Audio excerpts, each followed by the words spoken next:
ඔබ උදෑසනක් ජේසු පිහිටයි හැමෝටම ජීවන නදිය කියන්නා වූ YouTube channel තුලින් ඔබ සැමව ඉතා සාදරයෙන් පිළිගන්නවා.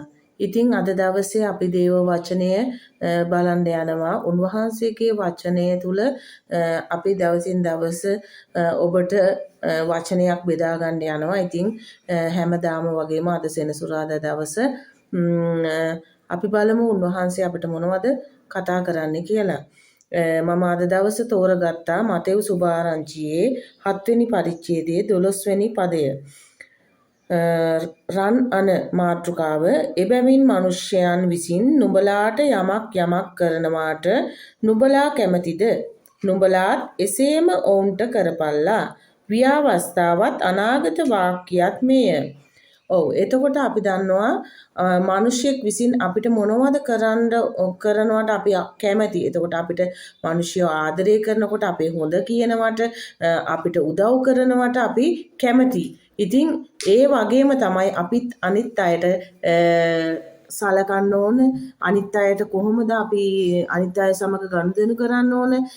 ඒ අපිට ලැබෙන ආදරය කරුණාව අන් අයගෙන් අපි ලැබෙනවට කැමති වගේම අපිත් අන් අයට ඒ දේ තමයි කරන්න කියලා දෙවියන් වහන්සේ කතා කරන්නේ. ඉතින් මේ වචනය උන්වහන්සේ අපිට දීලා තිබෙනා වූ අවස්ථාව සහ අනාගත වාක්‍ය ඒක තමයි කියලා උන්වහන්සේ ප්‍රකාශ කරලා තියෙනවා දේව වචනය තුල. ඉතින් ප්‍රේමණීය සහෝදරයනි ඔබ සැමට මම ආරාධනා කරනවා ඔබට මගෙන් යාඥා ඉල්ලීම් තිබෙනවද?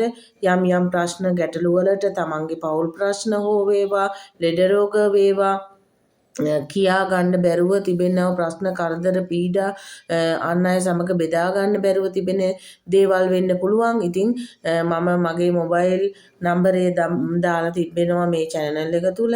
ඉතින් මේ නම්බරය මේ යටින් සඳහන් වෙනවා.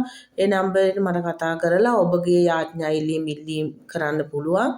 ඉතින් මම බලාපොරොත්තු වෙනවා ඕනම අවස්ථාවක ඔබ වෙනුවෙන් යාඥා කරන්න දෙවියන් වහන්සේ තුල මැදහත් කාරකම් කරන්න මම බලාපොරොත්තු වෙනවා. ඉතින් ඔබ සැමට මම ඉල්ලනවා වචනය අහනවා විතරක් නෙවෙයි මේ වචනය තුල ජීවත් වෙන්න මේ දෙවියන් වහන්සේගේ වචනය තුල අපේ ජීවිත හදාගෙන අපි ධර්මිෂ්ඨ ජීවිතයක් මේ පොළවේ යේසුස් වහන්සේ කැමැති ජීවිතයක් ගත කරන්න ඔබ සැමට ආරාධනා කරනවා. ඉතින් හැමෝටම ජේසු පිහිටයි.